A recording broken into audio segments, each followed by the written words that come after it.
is the good word. This is your man's the one. That is the big man in the middle. This is the state of basketball of BW1, BW Sports 1. Lord have mercy, could I not get the shit right today? It is way Hey, too early for this. I was about to say, what's your cup count at? See, we don't need to talk about that. We don't need to talk about that. It could be recovering from the whole fifth of tequila that we drank on the deck last night. Oh wow! Ugh, just the name of it get Hey man, my stomach turn.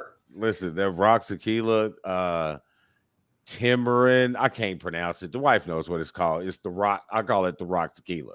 That's some good stuff, man. I mean, it's got a good fair price. It's a Blanco, so it's a white. So it's got a good price, a nice smooth blend. It don't have that harsh 1500 kind of taste, and you don't have to have it frozen like Padron. I mean, it's a really good tequila. I'll give the rock his props. So, but yeah, I'm good. I just can't talk this morning. Afternoon. The week is cool. You know what I mean? We released the as you know, we released the first choices for the first group of choices for the one's weekend meals. So I know Big Storm placed his order. Yes, sir. Can't wait. Yeah, for the S&G pesto wings dinner. If you want to know what the S&G stands for, it stands for smoked, then grilled. That's what it stands for. Yeah, we go all out here, with a little sprinkle. Bam! Could be the double up. Right. So we got that on. What is it? 4:04. So you roughly got about 2 hours left to place your order, to secure your order for pickup on September 11th. So you can throw your shots out to all of the lost souls in that tragic event so many years ago while getting you a good American meal. That was good. I just came up with that right there. That was on the spot. Gotcha. How was your week, bro? Week wasn't too bad. I went driving with my daughter. So me and Kendall got back on the road. She did pretty well. We drove from Fisher's home. Just took 96th Street, so it wasn't too much. Just dealing with those roundabouts. But did well there. My uncle's retirement. My uncle Chris. So this is my dad's retired, now my uncle's. So that was a great time just being able to watch him transition to the next part of his life. Still jealous. Can't wait to the point that we can get there to we could just sit and enjoy life and not financially be too worried or whatnot. Other than that, everything's good, man. I see an RV in my future, bro. I've been everywhere, man. That type. Yeah, buddy. have the flat top strapped to the back, buddy. I'm out. Like where you at, on the mountain somewhere out. I don't know. No. So hey, real offbeat before we get into it. Like I just switched from the talk show to the game, and what kept me off for a second. You remember back in the day we used to play darts? Yeah. Oh, yeah. We was really into it, too. Like, we had a moment when we was playing darts at least 3 to 4 times a week. Oh, like we was hooping? Yeah. I just saw they got the dart championships on. You know what I mean? They're in a pub in Ireland, son. Nice. Are they playing cricket? What are they playing? No, I didn't see. They're most likely playing cricket. I wouldn't see them playing 21, so. Right. You know what I mean? They don't bar drink. But anyway, hey, everybody, it's been a second. I'm glad to have you back here for the state of basketball. Right now, we're kind of in the off season of basketball for the NBA and the NCAA. But if you are keeping up, the WNBA playoffs, second round is underway. First game, Seattle and the Vegas Aces, the number 1 seed, are two of the better teams, the 2 best teams in the league. I guess they had Connecticut or Chicago was good, but I thought these 2 teams were the best in the league. But they're starting off with their playoff season, their playoff series either way it go, it's probably it's coming to an end for Sue Bird. Great career. I know we've talked about her already, so we're not going to hash that. Just let them know that what's going on with the NBA. And right now, we are filling time with series of different things, and we've been working on the positions. And we've done point guards, shooting guards, 3 guards, power forwards. Now we are pulling up the rear with the man in the middle, his favorite spot, the anchor, the crutch, the one that you can't have a good game without. You know what I mean? Regardless of how much you play on the outside, how much you shoot threes, how much ball movement, the ball still has to go inside the paint. At some point in time, the paint has to be collapsed. So, Storm, hey, and we do have a panel, so don't forget, we do have a panel guest, and this is a special one for Storm. Boy, this go all the way back. Yeah, Storm. definitely. Yeah, so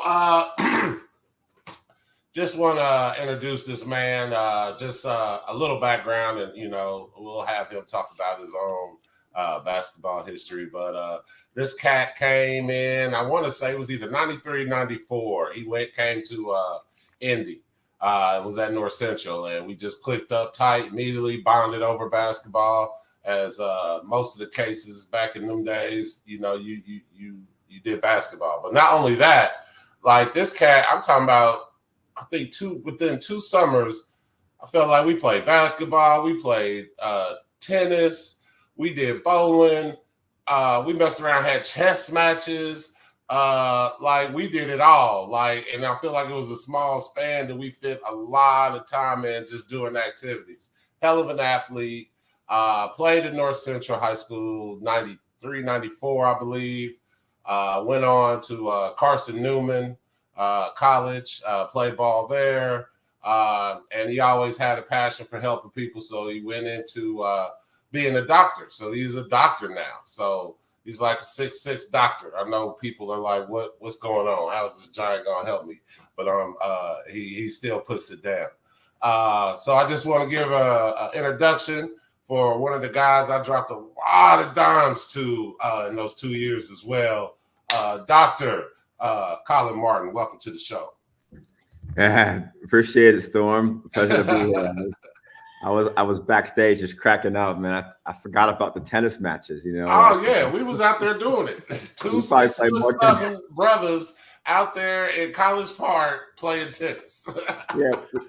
Had we focused on our basketball game, we might have gone farther in our careers. We're too busy, serving and volleying and stuff like that. I know exactly what tennis courts those guys are talking about. As soon as he said College Park, yes. Well, welcome to the show, man. Give the people a little background on your basketball career. Yeah, of course. I was born in Delaware, and my father moved to Indianapolis in 1992. So I came to North Central in 10th grade, and I was always a tall, skinny, athletic kid. I was probably 6'6" when I was in 9th grade. I haven't really grown much since then, at least not taller.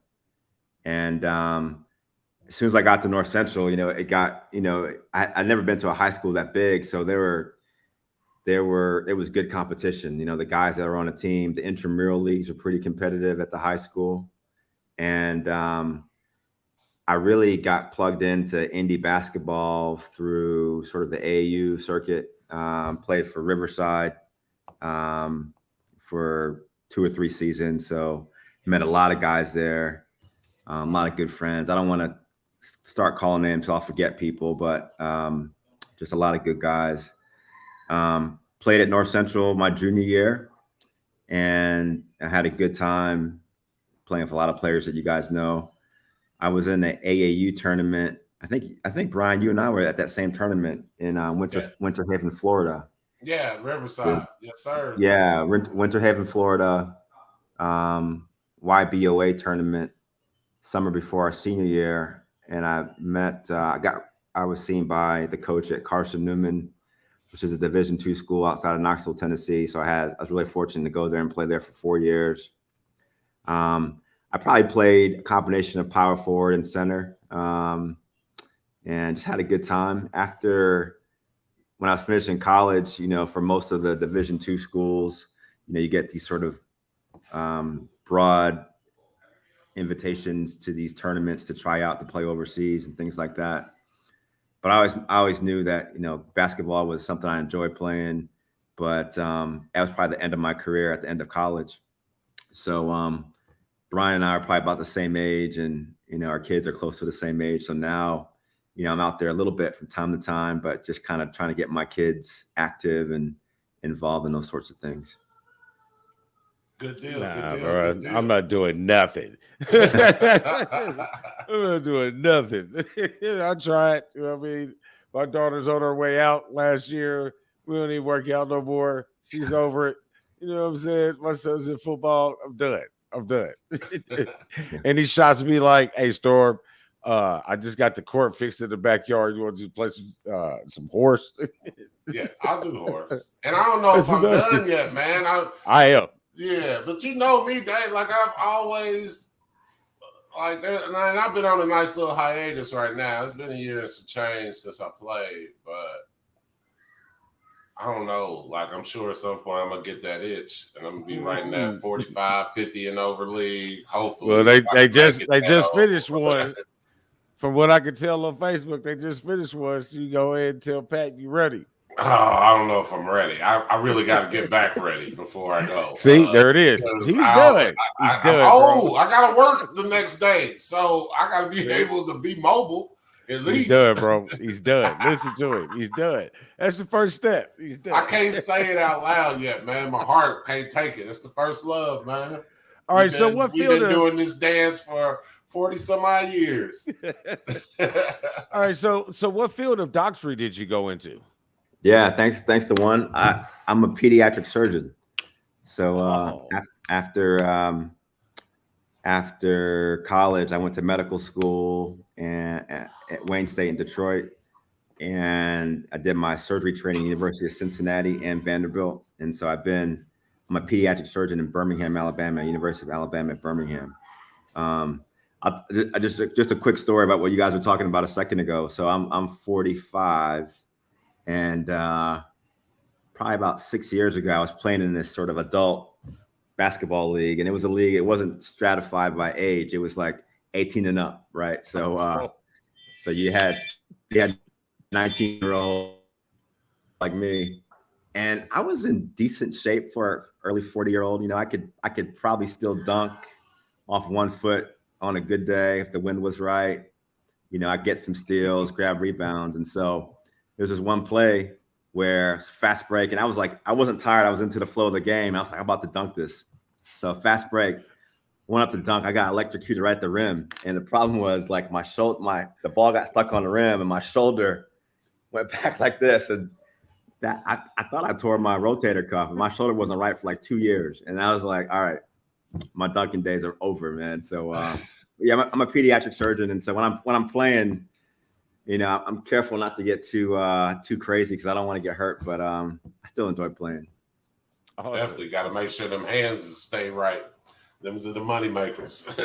Oh yeah, and that's surgery, man. That's man. I applaud you guys, man. You surgeons that's the real deal. Like I just went through a surgery. I'm in recovery now from an ankle fusion. So, oh yeah, hands down. The surgeons, dudes, y'all the guys that should be exploiting the people for the cheese, not the dude at the emergency room. I'm sorry, I said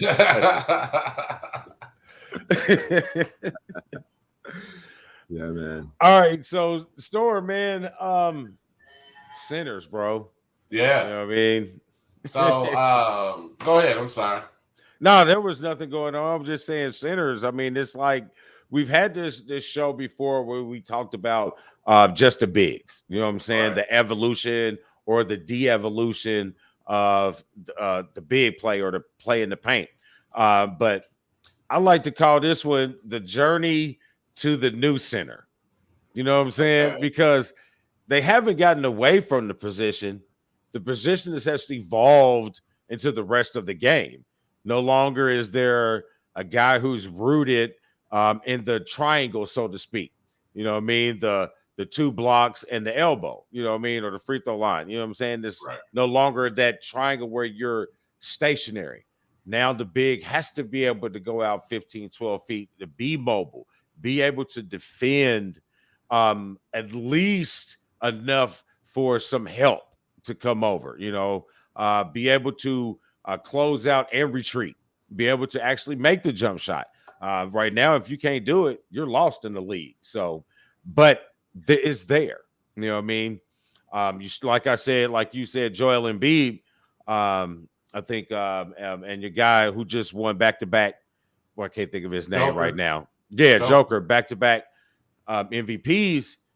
Those guys play outside, but the root of their game is still on the block. You know what I mean? So it's there. It's just evolved.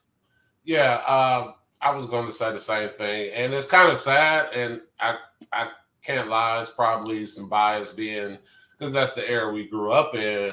Being a big was very important to your team. Like if you had a great big, the odds of you winning was double, if not triple.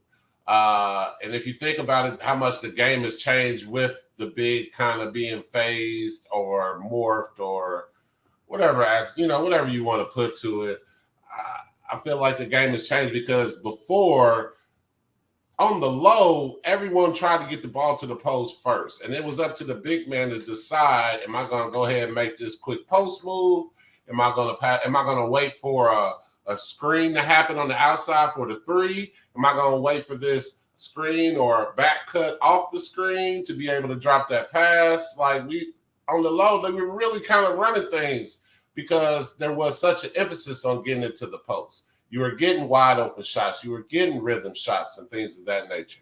So I feel like that kind of went away with the evolution of the big man has gone strictly to the point guard or to your scorer or whoever your superstar on your team is to be able to do that and kind of taking out the big man's hands. Also, the evolution of the defense, this NBA strictly going to that zone should have helped us because as much as we helped on offense, on defense, we were the one, hey, watch out for that screen. Hey, see this man cutting. Hey, switch, you got him, watch the pick. Like we that anchor, that last resort as far as your defense and that anchor. So that's still the same for the most part. But when you're out guarding 3-point line, it's difficult, right? Back in those days, you knew you were going to be in that post area like 95% of that time. So that's something also kind of that we lost. So I'm kind of sad, but I'm accepting it. I like the fact that the centers are now shooting threes and being more dynamic, scoring in multiple ways. I like to feel like I was able to do that back in the day. I was able to hit that three mid-range post. And Storm used to get so shitty, Colin. He used to get so shitty, boy, when he stepped back and shoot the three, especially if he missed the first one. Because then dudes on the side will start chirping. Hey, man, you too big to be shooting. You too big to be shooting out there, man. Just pass the ball. Don't tell me how to play my game. And then he hit like 4 in a row. What's funny to me is, I played a lot of center. And so you had to fight to like get post position and get open. And you get the ball like 3 feet away and you might get double teamed. It used to always kill me when the guards were like, hey, pass it back out. If you're double team, pass it back out. I was like, man, I worked so hard to get this ball. I'm not passing this ball back out. I'm shooting it no matter what, So I gotta wait for you to pass me the ball back. Nah, bro, I might not ever get this thing back. 3 trips on the floor. But I think if you think about like in our life, in our era, right, the players who are like the face of the NBA. None of them were really centers, I mean, maybe we sort of came up in a time where Jordan, LeBron, Steph Curry happened to be the best, but it seems like whether it's marketing or what have you, like the guards and the forwards get all the shine. And so I think like if I have 3 sons and I'm 6'6", my wife is 5'5", and so my boys are probably not going to be like center height. But if I had a son that was center height or had center potential in terms of his physique, I mean, I think I would develop him as like a shooting guard, mid-range player because that's like the exciting position. So I think like the de-evolution of the center, but I think we as basketball purists are sort of developing players to not be true centers. You know, everyone wants to be shooting guard, small forward, swing, whatever. You know, so it's interesting. Yeah, I think that's the development of the athlete themselves. You know what I mean? Like, I think it kind of started somewhere around the Kevin Garnett, somewhere in that group of kids or players where the bigs actually they weren't. I mean, it was rare. Like when we played, we had a guy that maybe could run, 94 feet like a deer and jump like an elk, but they were rare. Like when Kevin Garnett and them started coming in, there was a lot of those athletes. And then those athletes wanted to mimic the guards. So they were learning to do more ball handling, like Isaiah, like whoever some other good dribblers at the time, Tim Hardaway, Mitch Richmond, those type of guards. So guys were starting to work on those. You know what I mean? And you like the way guys shot the ball. You know what I mean? The three wasn't that big a deal back in our age. I mean, guys shot the three, but it was more of the solid mid-range. So you had bigs like Kevin Garnett, like Dirk. The European obviously influence was huge on the bigs with the jump shot, but the shots came out. You know what I mean? Before we just needed the big to do what? Make a 8-foot, turnaround jump hook. You know what I mean? Something of the sort. Now, then it went out to, I need you to make at least, 60% of a 11-foot, 12-foot, 15-foot jump shot. And it just kept pushing out. And now they're getting up and down the floor and shoot. So that big lumbering guy, you was getting lost unless you were a Shaq. You know what I mean? And to your point, yeah, the bigs weren't get shine unless you were just stupid dominant, like a Shaq, like a Patrick, like an Akeem. You know what I mean? The regular guys wasn't getting that. You know what I mean? Rick Smits, love him to death, but you wasn't getting that, bro. Yeah, definitely feel like the game has evolved to where every player is trying to be the best that they can be at the end of the day. It doesn't matter your height. Everyone's going through the same drills, the same skill sets, because you do have to have more nowadays than you did before. You can't just have a back to the basket game and think that that's enough. No. You have to get lost in the shuffle. Yeah, you're going to have to be back to the back. You're going to have to hit this mid-range. You're going to have to hit the three if possible. You're going to have to defend, like you said, that pick and roll, because that is so prevalent in today's game. They are picking and choosing who they want to defend them. And if you're not good on lateral movement, it's going to be you. So that is one of the things that all bigs did not have. Yes, we did have those special cases like your Kings back then that would be able, I feel, to have the foot speed and the lateral quickness to be able to, at least to the double team, like you said, arise and not a quick just boop, boop, and I'm around you. No, you might have to do 3-4 dribbles before possibly getting around this guy. And by then the help comes. So I hate to cut you off. But I think that's what makes Draymond so successful on defense. You know what I mean? Because he can guard you just enough to where all the help defense comes in. You know what I mean? So, yeah, that's a great point, Storm, about the help defense and lateral movement. Definitely. That's what it is. That's exactly what it is. And what helps him being that undersized center, that definitely helps as well, because that helps him with the lateral quickness. Because, unfortunately, unless you're that freak athlete, the taller you are, it's not as easy. You got to have that lower sense of gravity or whatever, your core or whatever, just low enough to make those moves. And it's harder the taller you are to get in that position when you got longer limbs. So the ones that are doing it's awesome to see. They're definitely true athletes. Yeah, I love Draymond. I like everything about him, what he stands for off the court, his podcast, his game.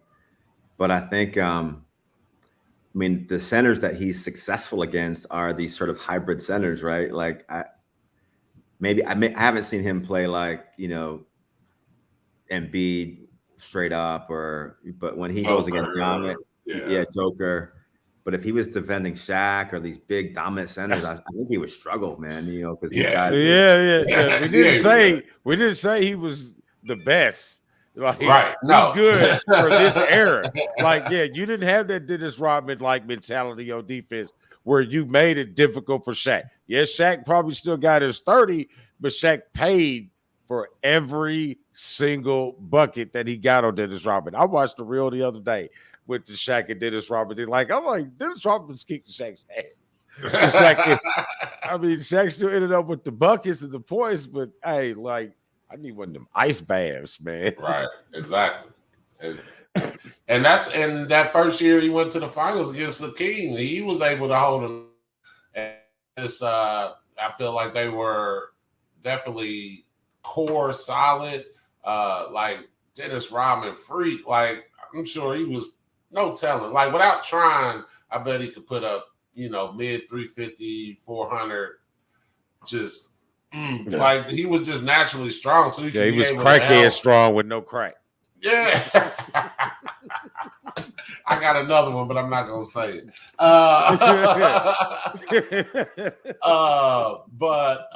Yeah. So they were very strong, and that's what you got to be. If you're going to be undersized, you're going to be strong. So I definitely feel like Rodman was definitely stronger physically than Draymond, but that's what helped him, and the knowledge, angles. Trying to get those flops. We know as big man, we hate that when people just flop. I know I hated it.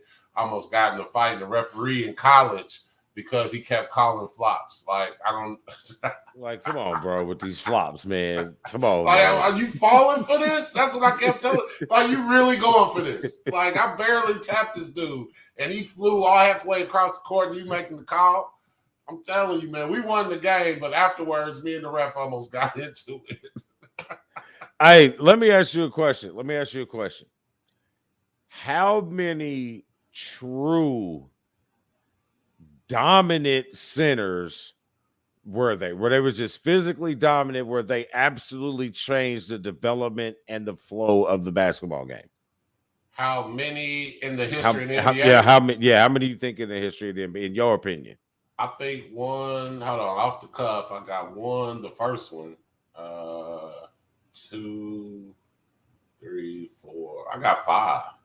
Not my favorite 5, but I got 5. Yeah, not your favorite 5, but the guys that absolutely, totally physically dominated the game as a post player to do things that numbers that guards would do, but in the post. You know what I'm saying? Well, I just at their time they were the biggest. Yeah, so I got Mikan.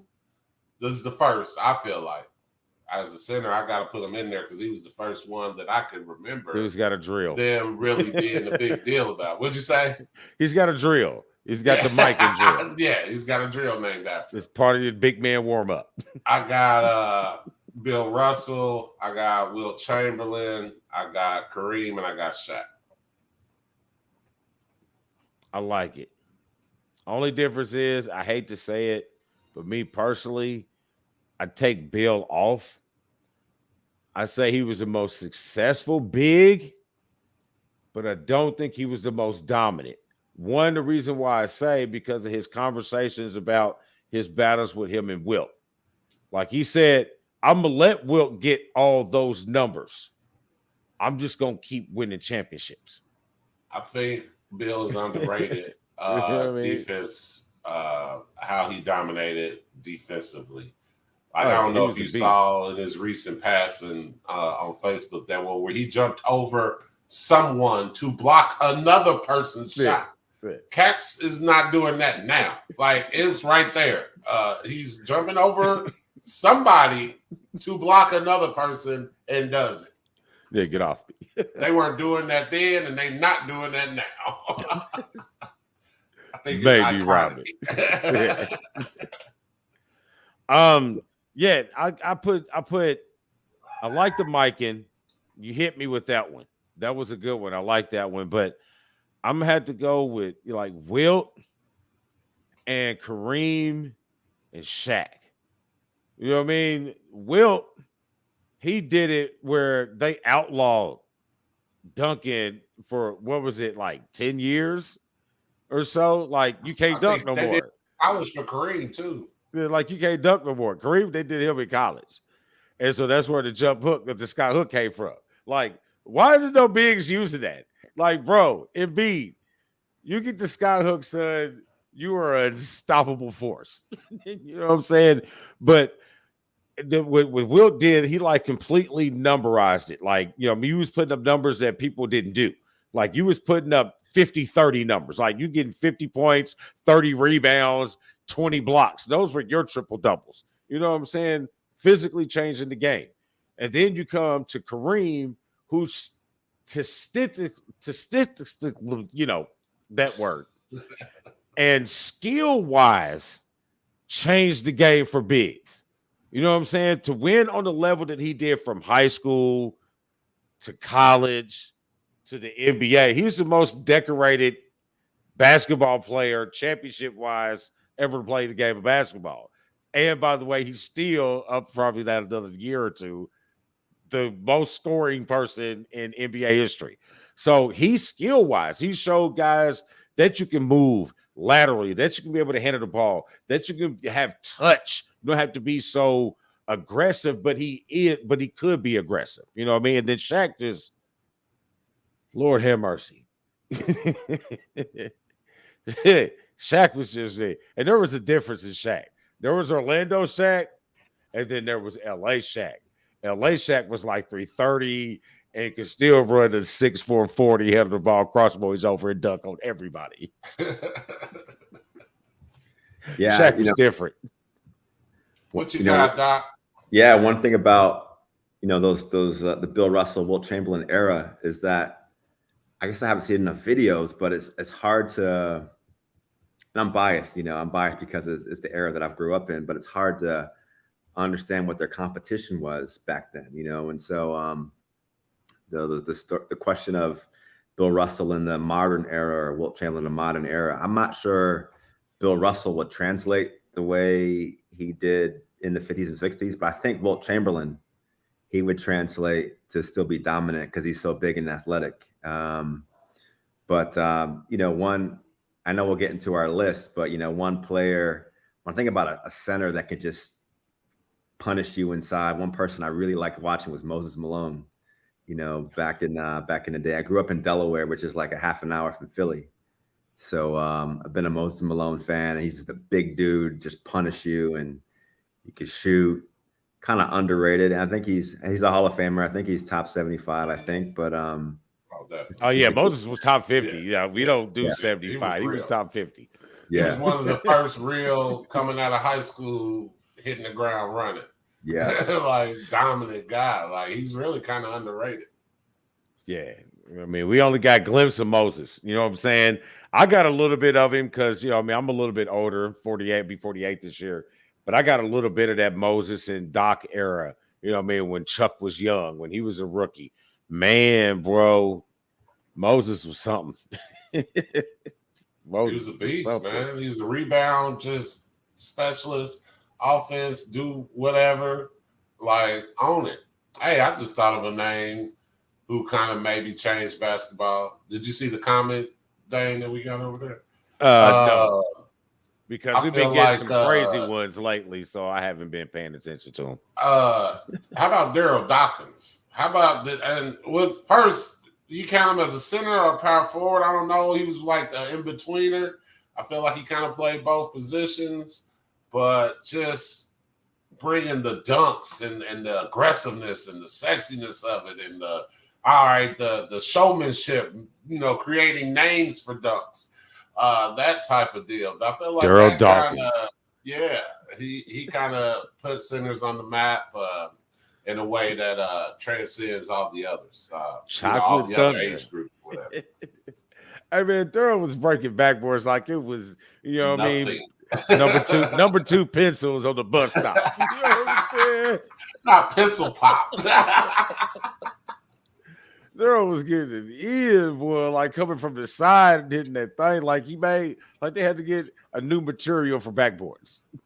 Yeah, that's changing the game. When we gotta change something up, but this is gonna be expensive. This is gonna be ridiculous. Yeah, like we can't. He employed people by them having to design a better backboard. yeah.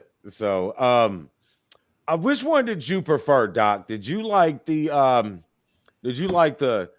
power center? Did you like the more power center like Wilt, Shaq, or did you like the more skilled type center like Kareem and say Patrick Ewing or Akeem? The dream, yeah. Yeah, I used to like the power center. You know, I'm not a big guy like those guys, but just watching Shaq, for example, just how he would just punish people. You know, like when he would just, I mean, you guys remember the play. I don't remember the guy. I think it was a New York center, white Chris center. Dudley. Chris Dudley. I mean, that's all I got to say is Chris Dudley. He was auditioning for everybody's poster. And the only reason why I know off the top of my head like that because I just watched it. Here's the thing: Chris Dudley was in good position. He had the bar up. I mean, and he couldn't do anything about it. Nothing. And I don't think anybody could have stopped him. I mean, if it was Alonzo, if it was just in that position. So I like the power center where, you know, you got two people who are strong-willed and Shaq is just going to impose his will, you know, just the back down, the dunking, the trash talking. Like you remember when LA Shaq was playing against Chris Webber's team. Sacramento. Yeah, Sacramento Queen. He called them the Sacramento Queens. So disrespectful, you know. And, but they couldn't do anything about it, you know. So what's you gonna do? What's you gonna do? Like, you can't. Although it's the iconic, you can't beat me. Yeah. Let's play 1-on-1. Yeah. So I mean, Team game, bro.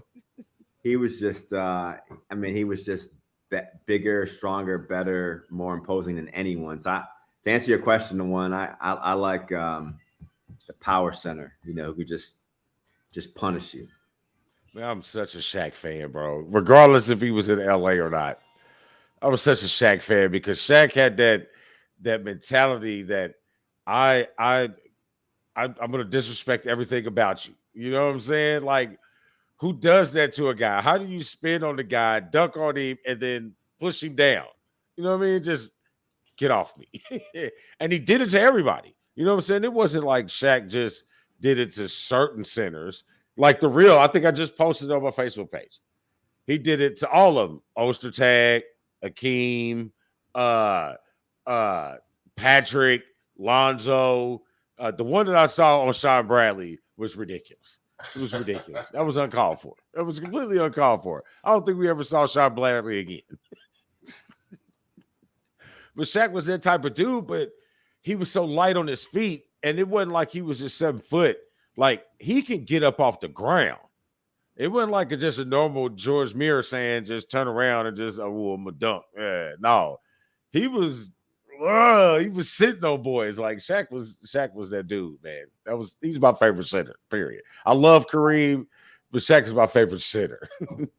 Yeah, I can't think of a center like Shaq's dunking style where he would dunk and pull his knees up, you know, that classic Shaq.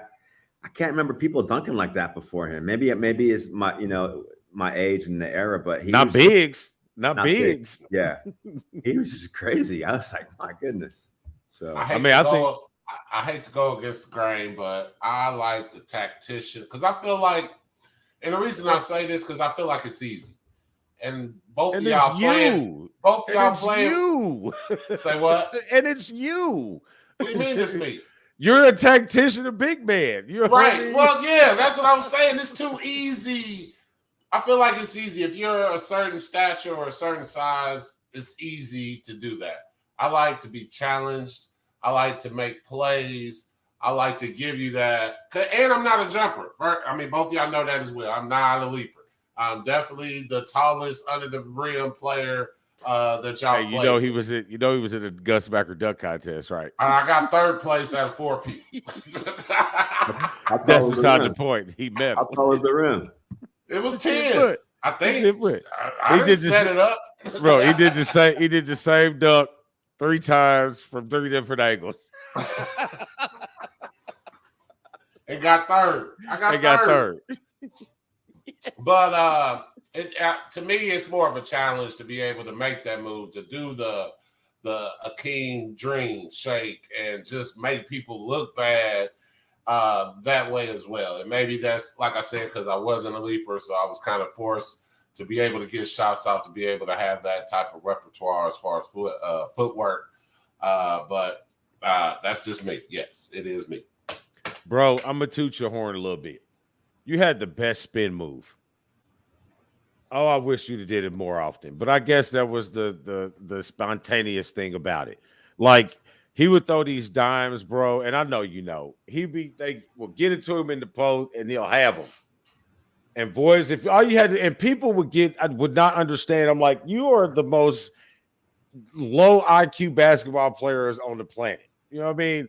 All you gotta do is cut, and you're going to get layups. You know what I'm saying? He made it so easy. Just cut, and you get layups. I used to throw the wraparounds, but they would get to expecting all these passes, and then he'll get them with a and once he get all that weight shifted, oh man, you was hit. Like, I thought I played him pretty well. You know what I mean? I'm 6'6". I was a thin guy back then, but I thought I played him. When he hit that spin move, you was hit, bro. I'm gonna toot his horn. Like, I love this favorite spin move. Definitely, man, definitely. And we definitely, because we had a nice run one. Like, we started making up plays. We had post backboard. We had high free throw line, high post, like off the backboard. Like, we was doing it. Yeah, it was pretty good. It's pretty good. Like, he made me work on my up. You know what I mean? I had to do a little bit more. Like, I thought I had Boeing, but he made me, I had to go higher. I had to start wearing calf razors and shit. No, and then Storm's ball handling skills. I think they're underrated. Very underrated. Hey, you remember that team? What was that we were playing at? I hit the last second shot, then quit the team.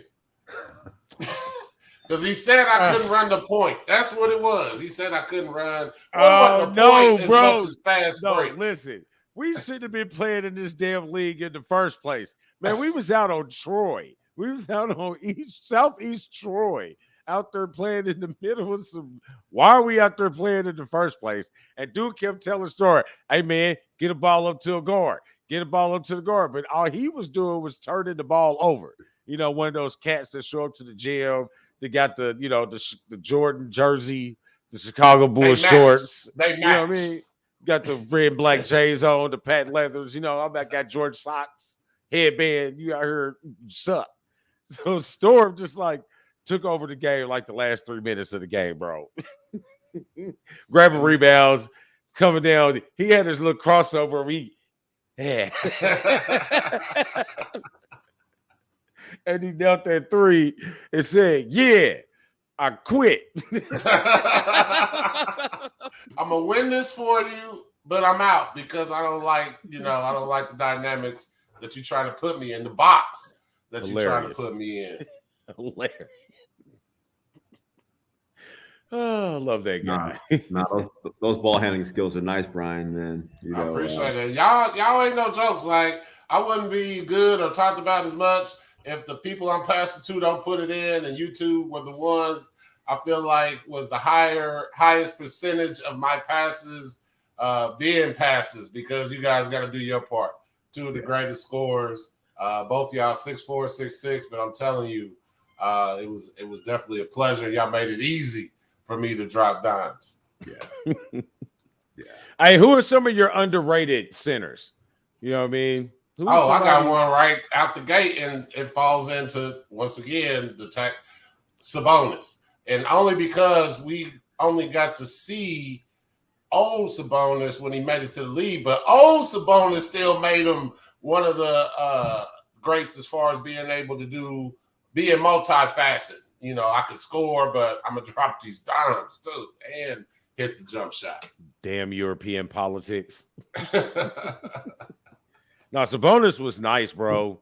Sabonis was nice. He dropped a lot of decent passes, and that skill kind of filtered down through Domas, because he's got some pretty good passing skills as well. Now we'll see how that filters out in Sacramento, But yeah, Big Sabonis was nice out in Portland. It sucks that he came over as rookie of the year at 35 years old. Yeah, I would say for me, I mean, this center is not underrated in the sense of his accolades, but he's never in the conversation of top 2, 3, or 4 centers. That's David Robinson. You know, like talk about a guy that's giving you 100% effort, always comes in shape. You know, he's always ripped. You never see him like slow or out of shape. Always a positive attitude, and he'll defend the wing. He'll grab rebounds. He'll score. He'll block shots. You know, he's not flashy, but just a solid dude. Didn't he get 81 one season to get that scoring championship? Was it 61? Kobe had the 81.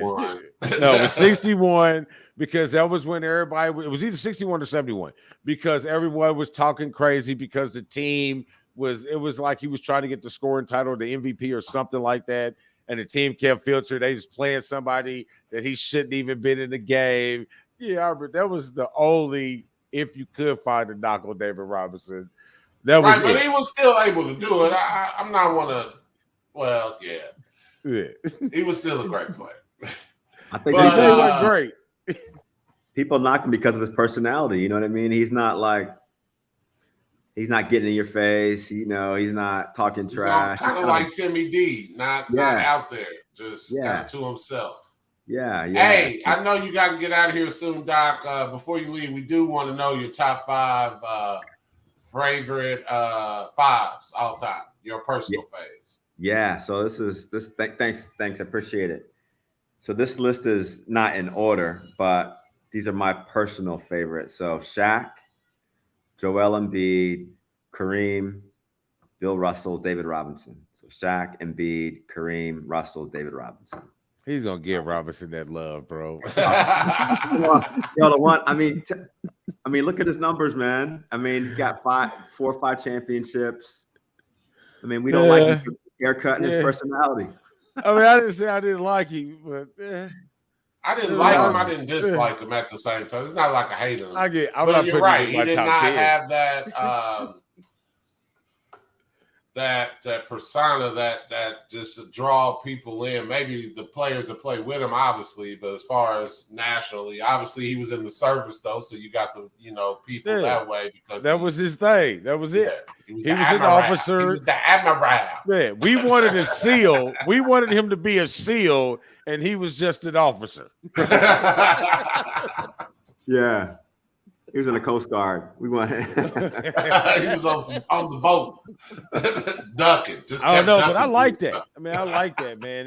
That's a good one. You know what I'm saying? Just man, there's just so many of them. Like I think Patrick Ewing was a very good center, especially in college. You know what I'm saying? But I thought he had a good NBA career. He's just in that era that you couldn't get over certain people. You know what I mean? That's where I thought that the guards dictated the game more than they should have.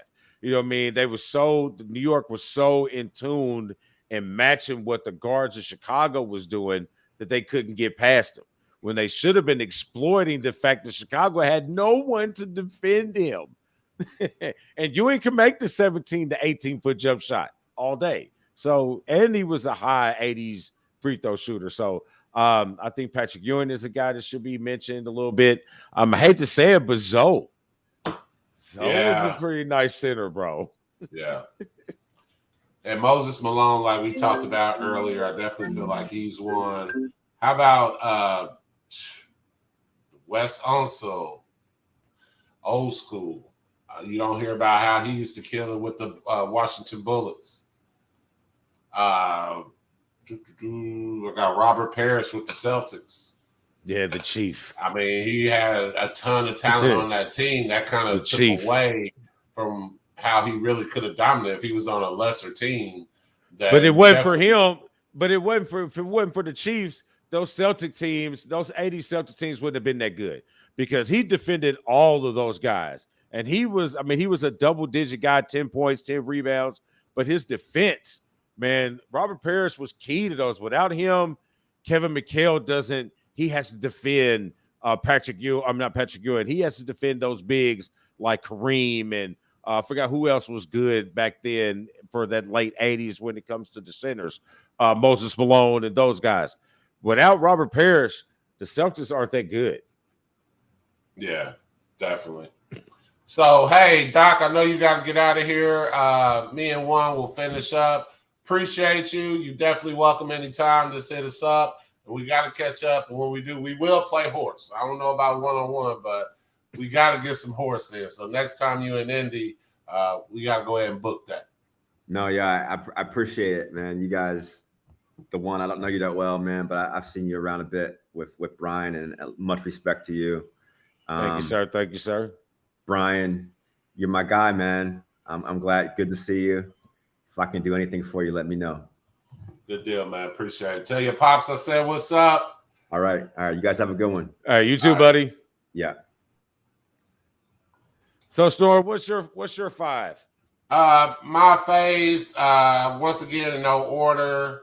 I got Kareem, I got Bill Russell, I got the Dream, I got Shaq, and I got Wilt. That's it. Yeah, I like it. I mean, mine, I got Wilt because he was a movie star. Conan was one of my favorite movies, bro. Both of them. So Wilt is definitely in my shit. And you can't have the track record with the ladies and I'll be in the top 5, bro. Right. I'm just putting it out there. Yeah. Wilt, Shaq, Akeem, God damn it, why can I not say this man's name? And we was just talking about him. Kareem, and I'm throwing everybody off, man, but I liked him. I know he got dunked on a lot, but I liked him.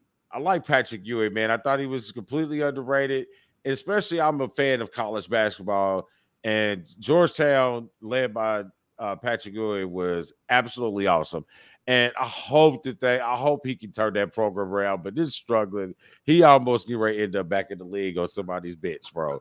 Yeah, it's sad. And it's kind of because you were rooting for him because he's been coaching for a while. It took him a minute to get a head coaching job, and still, I believe, searching for that head coaching job in the league, right? Right. I think he's did an interim maybe, but not a full-time contract or nothing like that type situation. You do feel kind of bad for you. I do, man, because I like Patrick, man. Patrick's, you know what I mean? You never really heard any scandals. We didn't hear any scandals. Right. Wasn't social media. Boys got away with a lot more. Yeah, they got away, but we heard. There was stuff at some point, like you heard stuff, but you know what I mean? Like, that was cool. So, yeah, man. I just I like the direction. I've always liked how the center position was played. You know what I mean? The better, like you said earlier, the better your posts were, the better your team were back in the day. And it's still that way. It's just from a different perspective. No, you know what I mean? I don't feel like it's still that way. I feel like whoever has the best wing now is the position, not necessarily the forward. So the wing can be a 4-3-2 combo, like whatever those three positions, whoever got the best. It's rare. I just think Golden State is the X factor in that. Like, if you look at the last couple champions, they've had a solid post, except for Golden State. So I think they're the exception to that rule. Like the wings definitely feel that. But if you look at the last one, Giannis, I mean, he's a dominant big.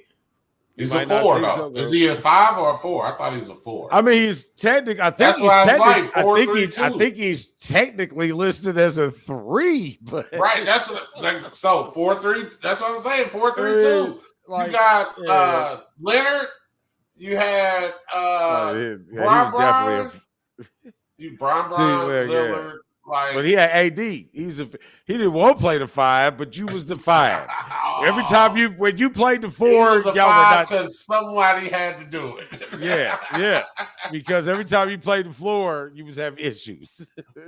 So you put it in the 5, and here we go. We up on the floor. You got jump hooks. You got post, you take your lives, you chill on the 3, you play the 4, and you just stand at the high post. Yeah, I'm talking about his punk ass. Trade AD. You know what I mean? Obviously, you're not getting rid of LeBron. Trade AD. That's what I do. I'd have traded AD for both Kyrie and I would Durant. trade AD just for the simple fact that we're never going to see. I don't think we'll ever see a season where he'll finish the whole season at this point in his career. Nah, he needs to be Kawhi Leonard low managed. Yeah, always. Yeah, because he'll never finish one without getting hurt. Unfortunately, nah. What's Samuel L. Jackson's superhero character in the movie? Mr. Glass. Yeah, Mr. Glass. Yeah. Yep, I guess that's what you get for dating Brittany Griner. Should have saw those signs, bro.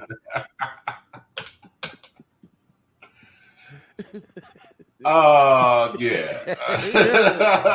mean, I don't know how you didn't see that sign. I don't know who was confused in that situation. Yeah, but I was never confused. Yeah, it was pretty evident throughout.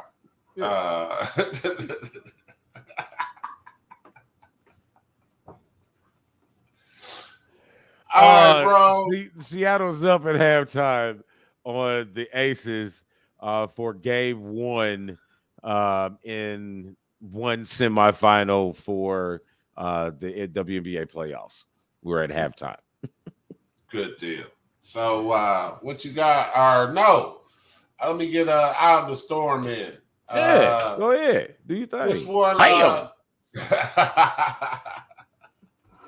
just want to wish everyone a happy Labor Day. I feel like Labor Day is one of those holidays that are kind of underappreciated due to the fact that America is, if not anything, a hard-working country. Not a lot of countries work the hours that we work on things that we do. I feel like it's one of those holidays where everyone still kind of works. Like, I know I'll still be working on Labor Day because it's on a Monday.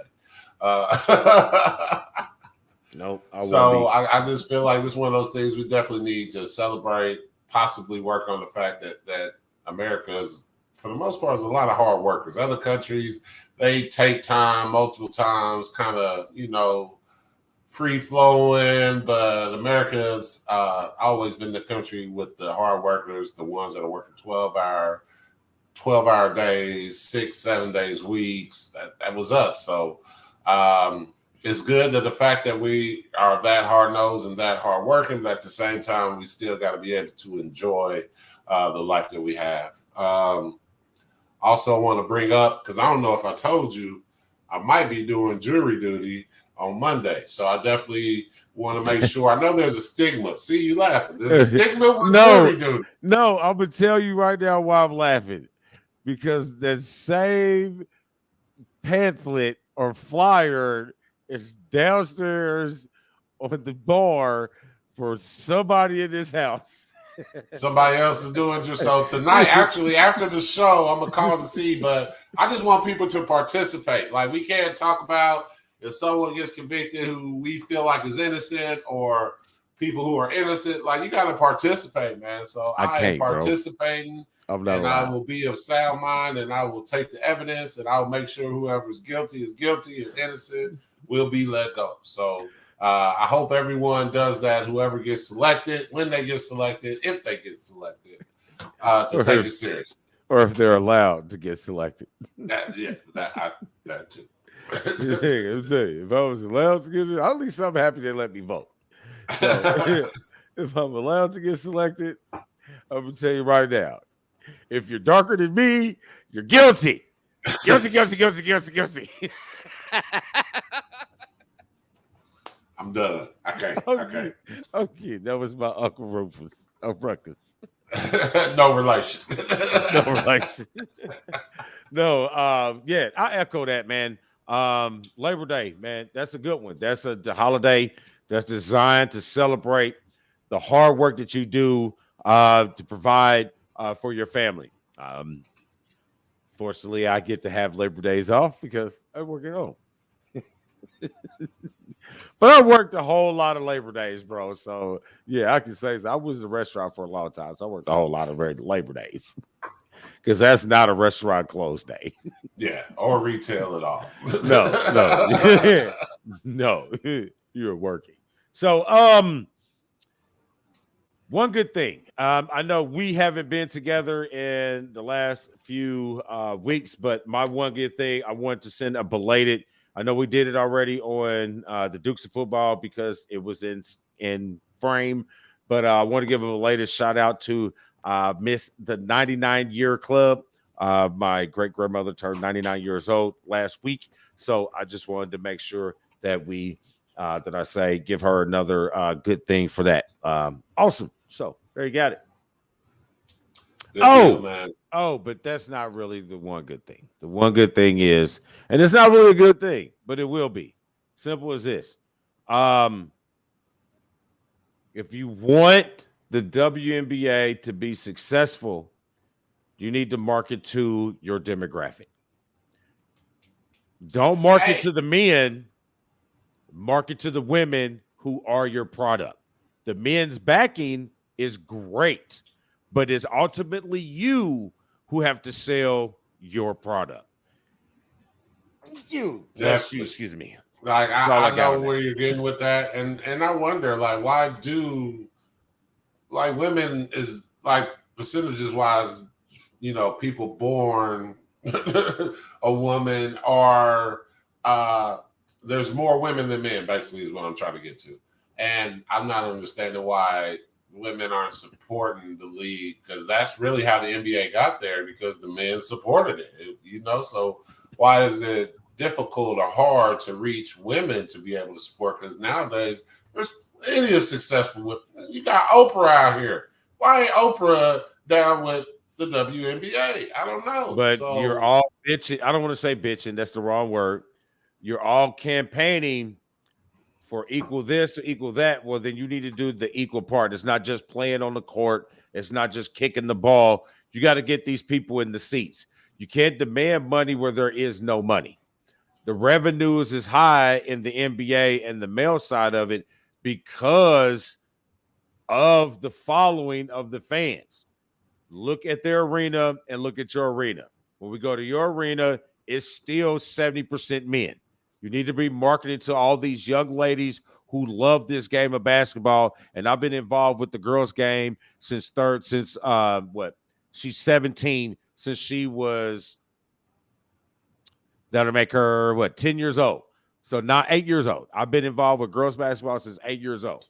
And the people who support it are the wrong people. Yeah, it's great. Like even when the black movement was getting this thing back in the 50s and the 60s, we could do all the bitch we want, but yeah, you still needed somebody on the other side to push you through, but you had to push for yourself. Nobody's going to come fight for you if you ain't going to fight for yourself.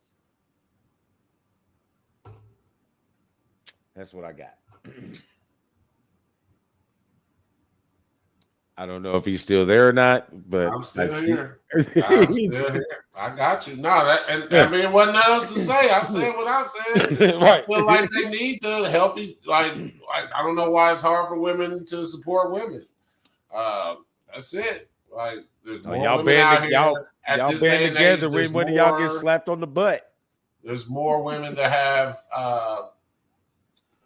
the opportunity to be able to invest, to be able to do with other women. I'm not sure. I'm not a woman, so I don't know. That's why it's hard for us. We're not women. We don't know what the deal is. We haven't been in those meetings, so frankly, I don't want to be. But anyway, so there you got it. That ends our series. We're gonna come up with some new stuff. Basketball, the state of basketball is not going away, but we will still be here with those different stuff at you. Get you ready, amped up for the upcoming NCAA and NBA seasons. But make sure you check out all the other people on the network. We got the football show, the wrestling show, the baseball show. Everybody's kicking it live. And we're ready to go. So this Thursday, NCAA kickoff show. This Wednesday on Dukes of Football. Yes, the NCAA kickoff show. So we're going to give you our predictions for the Final Four. We'll start our picks for college. So it's going to be an exciting week. Make sure you guys tune into that. Stormy, got anything you need them to know about you? No, not that they already don't know. That is great. All right. Just great show, man. Great show. Thanks again for Dr. Martin coming on, hanging out with the guys. Appreciate that. And have everyone be safe. Always, as always. Holla. Peace. Where's my mouse? There it is. Find the mouse.